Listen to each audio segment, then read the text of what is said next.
Hello दोस्तों, welcome to ICM channel. सो हमसे बात करने वाले हैं लगभग 3 स्टॉक के बारे में। पहला आपका है टाटा स्टील, दूसरा आपका मदरसन सुमी और लास्ट हमसे बात करने वाले हैं जोमेटो शेयर के बारे में। तो इस वीडियो को पूरा अंत तक देखना और उससे पहले जरूर चैनल को सब्सक्राइब कर सकते हो, प्लस बेल आइकन को जरूर से यार ऑल पे दबा देना, जिससे सारे वीडियो की जो नोटिफिकेशन है वो सबसे पहले यार मिल जाए। तो डिस्कस करते हैं सबसे पहले यार टाटा स्टील के बारे में। देखो टाटा स्टील का जानते हो कि यहाँ पे 31 अक्टूबर, ठीक है, यानी कि कल के दिन इसका कुछ जो है Q2 का आपको रिजल्ट यहाँ पे आपको आने वाला है। और इस दिन इसका यहाँ पे एक खास दिन है। क्यों? क्योंकि जानते हो कि यहाँ पे लगातार आपको मेटल सेक्टर में एक दबाव का ही आपको यहाँ पे देखने को मिल रहा है, प्लस यहाँ पे जो आपको रिजल्ट का भी है वो भी यहाँ पे खराब आने का बहुत बड़ा संकेत भी आपको देखने को मिल चुका है। ठीक है, क्यों मैं ऐसा बोल रहा हूँ? क्योंकि देख लो तो लगभग JSW स्टील का यहाँ पे रिजल्ट खराब आया, प्लस आपको वेदांता का देखोगे तो यहाँ पे रिजल्ट खराब आया है। तो लगभग यहाँ पे सारे मेटल सेक्टर पे ही आपको दबाव देखने को मिल रहा है। और यहाँ पे ऐसा नहीं कि छोटा मोटा यहाँ पे क्रैश हुआ है, नहीं, बहुत बड़े पैमाने में यहाँ पे क्रैश होते हुए दिखाई दिया है। जैसे कि यहाँ पे क्या समझ रहे हो, जैसे कि यहाँ पे JSW स्टील का लगभग यहाँ पे अपने 8,000 करोड़ का यहाँ पे आपको टोटल इनका जो रेवेन्यू था, ठीक है, सॉरी यहाँ पे आपका प्रॉफिट था, और वही घटकर यहाँ पे लगभग आपका माइनस में ही देखने को मिला। सॉरी यहाँ पे 800 करोड़ था, ठीक है। तो यहाँ पे क्वार्टर बच्चे देखोगे तो लगभग 800 करोड़ से यहाँ पे 800 करोड़ माइनस में ही देखने को मिल रहा है। तो यानी कि यहाँ पे पूरा चांस क्या है कि रिजल्ट यार खराब आने का, और इसके लिए यहाँ पे आपको तैयार होना जरूरी है। तो क्या करना चाहिए? क्या यहाँ पे बाई करना चाहिए, क्या यहाँ पे सेल करना चाहिए, तो भी यहाँ पे जान लो। देखो सबसे पहली बात, मैंने आपको यहाँ पे हमेशा से कहा है कि ये एक ज़बरदस्त स्टॉक है। क्यों? क्योंकि जानते हो कि मेटल सेक्टर क्या होता है ना, ये कि लॉन्ग टर्म का इसका फ्यूचर भी है और ये शॉर्ट टर्म में भी पैसा बना के आपको देता है। लेकिन इसमें क्या होता है कि एक आपका वोलेटाइल स्टॉक है, यानी कि यहाँ पे अप्स एंड डाउन ज़्यादा देखने को मिलता है। तो इसके लिए आपको पेशेंस रखना आपको ज़्यादा ज़रूरी है। पेशेंस यहाँ पे कैसे रखोगे? देखो पेशेंस यहाँ पे तभी आपको जो समझ में आएगा जब आपको इसके बारे में पूरा नॉलेज होगा, यानी कि इसके बारे में जो भी फंडामेंटल है, ये कंपनी काम क्या करती है, तो सारी चीज़ जानना जरूरी है। और मैं चीज़ बता दूँ, इस कंपनी का चेक कर लो, यहाँ पे आपको ROC चेक कर लो, आपका ROE, प्लस यहाँ पे चेक कर लो आपको बुक वैल्यू, प्लस चेक कर लो आपको कैश फ्लो, सारा चीज़ यहाँ पे एक बेहतरीन निकल के आता है। और यहाँ पे आपको एक जानकर बहुत ही आपको हैरानी होने वाली है कि यहाँ पे TCS जैसा शेयर, ठीक है, उसका 1 साल का जो आपको रेवेन्यू हुआ था ना, उससे ज़्यादा एक बार आपको टाटा स्टील का आपका रेवेन्यू होते हुए दिखाई दिया था। ठीक है, तो इसलिए ऐसा मत समझना कि इसमें कोई दम नहीं है। एक ज़बरदस्त स्टॉक है टाटा स्टील, और इसको ज़रूर आपको फोकस में आपको रखना चाहिए। और जब यहाँ पे मौका बने, जब गिरावट आए, तो जरूर इसको बाई करो, ठीक है। क्योंकि देखो ये बस एक शॉर्ट टर्म के लिए ही यहाँ पे कुछ भी आपको इफेक्ट पड़ने वाला है। क्योंकि जानते हो कि इसका मेन आपका यहाँ पे इफेक्ट क्यों पड़ा था?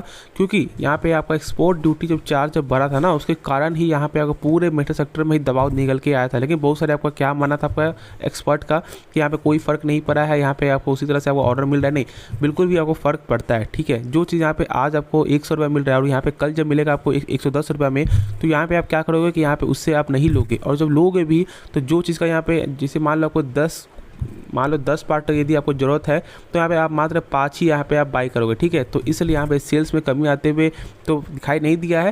लेकिन हाँ, यहाँ पे खर्च बढ़ा है, और खर्च के कारण यहाँ पे प्रॉफिट में भी यहाँ पे नुकसान वही चेंज हो गया था आपका JSW स्टील का। ठीक है, तो इसके लिए आपको फोकस बना कर रखना है। लेकिन मैं आपको वही बोलूँगा कि यहाँ पे एक ज़बरदस्त मौका है, यदि गिरावट आता है तो जरूर इसको यहाँ पे बाई करना फॉर द लॉन्ग टर्म के लिए। और जेन्युइन ये आपका एक पैसा, एक अच्छा पैमाने पैसा आपको बना सकता है। ठीक है, और किसी के सुनना मत कि यार ये कंपनी का रिजल्ट यहाँ पे खराब आया है, डूब जाएगा। नहीं, डूबेगा तो बिल्कुल नहीं। ठीक है, तो चलिए क्वार्टर के वाइज से कभी भी रिजल्ट में जज नहीं करना चाहिए कि वो यहाँ पे कंपनी खराब काम कर रही है। ठीक है, यहाँ पे क्या चेक होता है आपका ईयर ऑन ईयर के बेसिस से, क्या यहाँ पे लगातार सालाना ग्रोथ है आपका है कि नहीं, तो चेक कर लो, या लगातार सालाना ग्रोथ इसका निकल के आता है। तो मैं इसलिए बोल रहा हूँ कि जब मौका बने तो जरूर यहाँ पे आप उठा लेना। ठीक है, और कल के दिन मैंने बताया कि एक बड़ा दिन है, तो यहाँ पे फोकस बनाकर ही आपको रखना चाहिए। तो नेक्स्ट स्टॉक के बारे में डिस्कस करते हैं यहाँ पे आपको जो मदरसन सुमी वायरिंग के बारे में। देखो यहाँ पे इसका भी कल एक बड़ा दिन है। क्योंकि यहाँ भी Q2 का आपको रिजल्ट आपको यहाँ पे क्या होने वाला है, अनाउंस होने वाला है। और साथ ही साथ यहाँ पे बहुत कुछ आपको मालूम भी चलेगा। ठीक है, देखो सबसे पहले आप क्या समझ रहे हो, जानते हो कि यहाँ पे जो है आपको हाल ही फिलहाल आपको जो डिमर्ज आपको होते हुए दिखाई दिया था, और उसके बाद देखोगे तो लगभग यहाँ पे 60-65 के पॉइंट से यहाँ पे आगे बढ़ते हुए दिखाई दिया, और लगभग 84 तक ही अभी ट्रेड करते हुए शेयर दिखाई दे रहा है। ठीक है, तो क्या यहाँ पे एक आपको अच्छा जब रिजल्ट आता है तो क्या यहाँ बाई करना सही रहेगा? किस लेवल पर बाई करना है वो भी यहाँ पे जान लो। क्योंकि यहाँ मेरा क्या मेन यहाँ पे मोटो है कि यहाँ पे आपको समझना क्या है कि यहाँ पे क्या लेवल सही है। ठीक है, क्या आप कब बाई करना चाहिए, कौन सा सपोर्ट लेवल ऐसा है जो यहाँ पे डाउन गिरेगा तो फिर यहाँ पे कुछ नहीं करे, ठीक है, तो भी पहले देखना जरूरी है। तो चलो पहले चेक कर लेते हैं, ठीक है। सबसे पहली बात यहाँ पे खुद आपको चार्ट पे समझ में क्या आ रहा है कि यहाँ पे ये जो लेवल जो है ना, जो 60-61 का जो लेवल है, ये एक महत्वपूर्ण सपोर्ट यहाँ पे निभाते हुए दिखाई दे रहा है, ठीक है। लगातार यहाँ पे 3-3 बार यहाँ पे सपोर्ट बनाया था और उसके बाद से एक यहाँ पे बाउंस ही निकल के आया, यहाँ पे देख सकते हो 60। उसके बाद यहाँ पे क्या हुआ है कि एक लेवल पे लगभग यहाँ पे 78-79 लेवल पे ना एक ही सामान यहाँ पे चलते हुए दिखाई दिया है लगभग 1 से 2 महीने, ठीक है।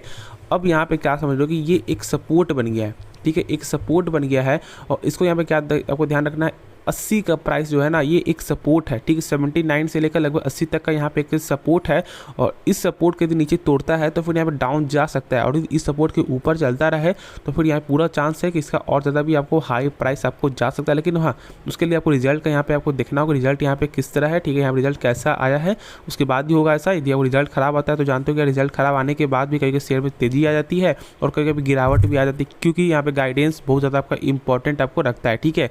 और जानते हो कि ऐसे तो यहाँ पे आपका मदरसन का भी यहाँ पे बहुत ज़्यादा आपको भारी प्रेशर पड़ते हुए दिखाई दे रहा है, जिससे आपको संवर्धना मदरसन सुमी में, क्योंकि वहाँ पे स्टेक की सेल आपको होते हुए दिखाई दे रहा है, तो वहाँ पे भी डर है और यहाँ पे उससे कुछ तो यार यहाँ फर्क पड़ते हुए दिखाई दिया है, ठीक है। लेकिन मैं वही बोलूँगा कि यदि आप टेक्निकल से देख रहे हो तो आपको इस सपोर्ट को आपको ध्यान रखना चाहिए, तो ही यहाँ पे शॉर्ट टर्म में पैसा बन सकता है और लॉन्ग टर्म में तो पैसा ये बना के दे सकता है, ये इतनी इसकी काबिलियत है, ठीक है।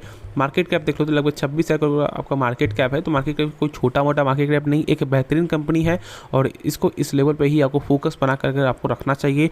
और मैंने कल बताया कि यहाँ पे कल के दिन यहाँ पे आपको Q2 का आपको रिजल्ट आने वाला है, तो उसके बाद ही कोई भी यहाँ पे प्लान हम सोचेंगे क्या बाई करना चाहिए, क्या सेल करना चाहिए, ठीक है। तो चलो यार आपको नेक्स्ट स्टॉक के बारे में डिस्कस करते हैं। तो स्टॉक का नाम है आपका जोमेटो लिमिटेड। देखो जोमेटो शेयर यहाँ पे लगभग आपको 3.5% के यहाँ पे गिरावट आपको होते हुए दिखाई दी थी पिछले मार्केट डे में और लगभग यहाँ पे 62.80 पे आपको बंद होते हुए दिखाई दिया है, ठीक है। तो क्या करना चाहिए, क्या यहाँ पे और आपको यहाँ पे गिरावट आपका हो सकता है, क्या बाय करना चाहिए, तो वो पहले जान लो। यहाँ पे देखो कंपनी एक ज़बरदस्त कंपनी है जोमेटो, ठीक। अब मैं ऐसा क्यों बोल रहा हूँ, क्योंकि देखो कोई भी कंपनी को हम तो जज किस तरह से करते हैं कि क्या उसका यहाँ पे लगातार आपको बिक्री बढ़ रहा है या नहीं। जब उसका बिक्री बढ़ता है ना तो वहाँ उसके पास कितना भी लोन हो या कितना भी कर्ज हो, वो यहाँ पे पूरा आपको जो कैपेबिलिटी रखता है कि उससे यहाँ पे चुका दे, ठीक है। एक तरह से मैं सिंपल में भाषा में आपको बोल रहा हूँ, ठीक है। लेकिन अब यहाँ पे क्या दिक्कत हो रहा था आपको बीच में, क्योंकि इसका कुछ वैल्यूएशन यहाँ पे हाई था, ठीक है।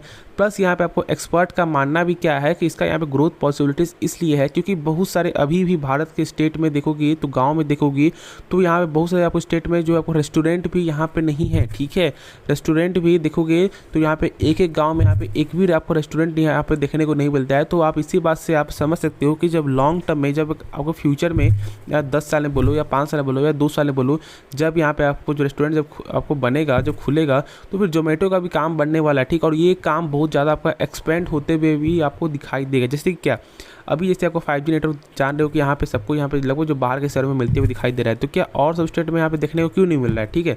क्यों, क्योंकि उस तरह की इसकी या कुछ कैपेबिलिटी नहीं है ना, इसलिए ना। तो लेकिन वो क्या मानना है कंपनी का कि यहाँ पे 1 साल के अंदर, यहाँ पे जो 1 साल 2 साल के अंदर यहाँ पे देखने को मिल जाएगा, ठीक है। तो वही टाइम लगेगा, लेकिन जोमेटो का भी यहाँ पे काम बहुत बड़ा आपका एक्सपेंड आपका अभी भी आपको होने का पूरा फ्यूचर है। जानते हो कि यहाँ पे बस मेन दिक्कत क्या था कि कंपनी यहाँ पे क्या कर रही थी, लॉस मेकिंग कंपनी को यहाँ पे आपको एक्वायर कर रही थी, जैसे कि ब्लिंकिट हो गया, जिसे पहले उसे ग्रोफर्स भी बोलते थे लेकिन नाम चेंज हो गया था ब्लिंकिट, वो सब कंपनी को यहाँ पे आपको एक्वायर करती थी, जिसके वजह से यहाँ पे इन्वेस्टर बहुत ज़्यादा आपको डर चुके हैं। प्लस आपको एंकर इन्वेस्टर की वजह से यहाँ पे लगभग 8% तक यहाँ पे गिरावट आपको होते हुए आपको दिखाई दिया था, ठीक है। तो ऐसा से न्यूज़ की वजह से यहाँ पे शेयर को आपको आगे बढ़ने का आपको चांस ही नहीं मिला। और ऐसे जानते हो कि यार बहुत सारे ब्रोकर ने भी टारगेट दिया था, जैसे कि आपको 90 रुपीज़ का प्लस आपको 100 रुपये का, तो यहाँ पे टारगेट मिलते आपको दिखाई देते, जैसे कि JP मॉर्गन का, ठीक है, प्लस आपको मॉर्गन स्टैनले का। तो लगभग यहाँ पे हर जगह ही आपको टारगेट मिलते हुए आपको दिखाई देता है। तो ऐसा नहीं कि यार इसमें स्टॉक में दम नहीं है, और मैं ऐसा भी नहीं बोल रहा कि यहाँ पे ब्रोकर के कहने पे कोई भी बाई कर लो या कोई भी सेल कर लो, नहीं, एक ज़बरदस्त कंपनी मेरे साथ जोमेटो। और जब इसी बात से आपको समझ में आपको आ रहा होगा, जब यहाँ पे Q1 का जब आपको रिजल्ट आया था ना, तो उसके पहले लगभग शेयर का प्राइस था लगभग 40 तक, ठीक है। और उसके बाद यह जो रिजल्ट जब निकल के आया और ऐसा जब रिजल्ट आया कि कंपनी का लॉस हुआ, लेकिन बहुत ही कम लॉस हुआ, तो शेयर में लगभग 40 का, यहाँ पे 40 से लेकर 70 का आंकड़ा बहुत ही कम समय में यहाँ पे पार करते हुए दिखाई दिया था। तो इसी बात से आप समझ सकते हो कि यदि लगातार 3-4 क्वार्टर में कम देखने को मिल जाए ना लॉस, तो फिर यहाँ पे गारंटी नहीं दे सकते कि यहाँ पे 100 के पार तुरंत ही जाते हुए दिखाई आपको दे जाएगा। और जिस दिन इसका आपको बैलेंस शीट जब आपका प्रॉफिट जब आपका हो जाएगा ना, तो फिर उसके बाद आप समझ जाना कि इसका प्राइस यहाँ पे 200 भी कुछ कुछ नहीं है, ठीक है। तो इसलिए मैं बोल रहा हूँ यार ये कंपनी ज़बरदस्त कंपनी है और मैं अभी बाई करने का सलाह नहीं दूंगा, लेकिन जिनके पास पहले से है उसे यहाँ पे आपको आराम से होल्ड करके चलना चाहिए, डरना बिल्कुल नहीं है। या आज यहाँ पे 4% गिरे या 5% गिरे, जब तक यहाँ पे कंपनी जो डूबेगी नहीं तब तक यहाँ कुछ भी खराब नहीं है, ठीक है। तो अभी कुछ भी सेल मत करो, ऐसा नहीं कि यार इसका यहाँ पे लगातार बिक्री नहीं हो रही, बिक्री लगातार बढ़ते हुए दिखाई दे रहा है। और मैंने कहा कि मेन क्या होता है वो सेल्स ही आपका होता है, ठीक है। हमसे कोई भी कंपनी को कैसे बोलती कर कि आपको वो कंपनी यहाँ पे डूबने वाली है या ख़राब है, क्योंकि उसका देखोगे ना तो यहाँ पे सेल्स लगातार घटते हुए दिखाई देता है और खर्च आपका लगातार बढ़ते हुए दिखाई देता है, ठीक है। तो इसमें बिल्कुल ऐसा नहीं है, लगातार सेल्स बढ़ता है, हाँ बस खर्च भी लगातार बढ़ता है, जिसकी वजह से प्रॉफिट में यहाँ पे निगेटिव प्रॉफिट होता है, लेकिन बाकी सब कुछ यहाँ पे ही सही निकल के आता है, ठीक है। तो चलो होप इसके बारे में जो डाउट है वो यार क्लियर हो गया होगा, और कुछ भी सीखने मिला जरूर चैनल को सब्सक्राइब कर देना, प्लस बेल आइकन को जरूर से यार ऑल पे दबा देना, जिससे सारे वीडियो की जो नोटिफिकेशन है वो सबसे पहले यार मिल जाए। तो मिलते हैं आपका नेक्स्ट वीडियो में, तो तब तक के लिए धन्यवाद।